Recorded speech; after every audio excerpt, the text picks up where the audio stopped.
বলছি আপনি তো প্রথম স্বামীর সঙ্গে 7 বছর সংসার করেছিলেন, তারপর আবার নতুন করে এই পূর্ণচন্দ্র বর্মনের সঙ্গে কিভাবে আপনি সম্পর্কে জড়িয়ে পড়লেন? ওইখানে কাজে গেছিলাম, ওইখানে কাজে গিয়ে ওকে ওর সাথে মানে ও ঠিকাদার ছিল, ঠিকাদার ওখানে কাজ করে আমি কাজ করি না, আমার কানের একটু প্রবলেম ছিল তাই কাজ করি না। আমাকে বলে কি ঠিক আছে তোর কাজ করতে লাগবে না, তুমি ভাত রান্না করবে, আমরা খাবো 3 জন। ওর বৌদিও ছিল ওখানে, ওর বৌদির ওখানে না খেয়ে আমার ওখানে খাইতে লাগে কিসের জন্য? আমি বলছিলাম যে আমার ওখানে খাবার লাগবে কেন? তারপরে এরকম করতে করতে সমাজের মতো মানুষের রিলেশন হয়ে যায়।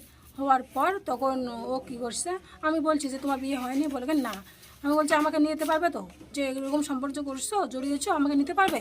বলে কি হ্যাঁ নিবো আমি। আমার তোমার মা বাবা মানবে? বলে কি মা বাবা কি খাওয়াবে নাকি? আমি তো খাওয়াবো নাকি? আমার মা বাবার কথা শুনে আমার কী হবে? তখন এরকম করে বলছি। আমি বলছি ঠিক আছে ভালো কথা। তারপরে কিছুদিন পর ওইখানে সবাই জানাজানি হয়েছে, মালিক টালিক সবাই জানাজানি হয়েছে। ওখান থেকে আলাদা জায়গায় এসছে আন্ধ্রাতে আসার পর তখন কী করছে, ভোটের মানে যখন SIR এর আসে তখন বাড়িতে আসছে।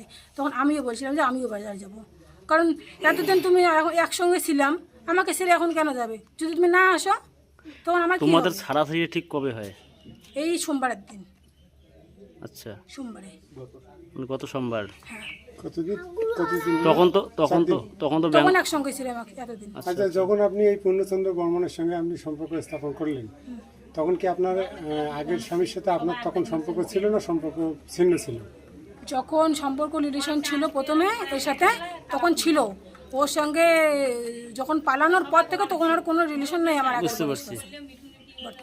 আপনার যে একটা সন্তান আছে, সেই সন্তানটা কার কাছে থাকে? আমার কাছে থাকে। ও আমার সন্তান আমার কাছে থাকে। একবার ওর বাবা বলে না যে আমার সন্তান আমাকে দিয়ে যা, বা ওর বাড়ি থেকে ওর ঠাকুমাও একবারও বলে নাই যে আমাদের বাচ্চা আমাদেরকে দিয়ে যাও।